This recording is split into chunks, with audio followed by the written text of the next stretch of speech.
నుంచి వచ్చిన కార్పొరేటర్లకు అయితే ఇంకా బాగా చక్కగా తెలుసు.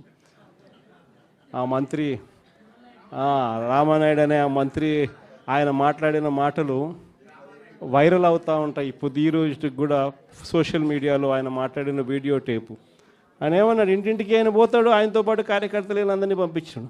అక్కడ పోయినేమంటాడు, చిన్నపిల్లలు కనపడితే నీకు 15,000, నీకు 15,000, నీకు 15,000. అదే ఇంట్లో నుంచి వాళ్ళ అమ్మ బయటకు వచ్చింది, పిల్లల అమ్మ, వాళ్ళ చిన్నమ్మ. వీళ్ళు బయటకు వస్తే వాళ్ళని చూడగానే, వాళ్ళని చూసిన వెంటనే నీకు 18,000, నీకు 18,000, నీకు 18,000 అంటాడు. సంతోషమా అని అంటాడు. మళ్ళా అంతలో ఇంట్లో నుంచి ఈ చిన్నమ్మలు, ఈ అమ్మలు, వాళ్ళ అమ్మలు బయటకు వచ్చినారు.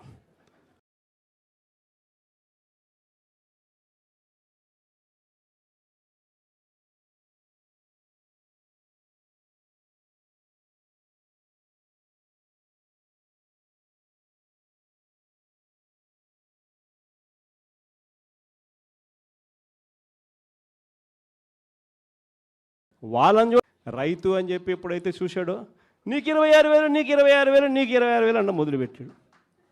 ఇలా మనం చెప్పిన దానికన్నా కూడా 3 ఇంతలు 4 ఇంతలు ఎక్కువగా ఇస్తాము అని చెప్పి ప్రతి ఇంటికి కూడా వీళ్ళు చెప్పిన మాటలు వీళ్ళను వెంటాడుతూనే ఉంటాయి.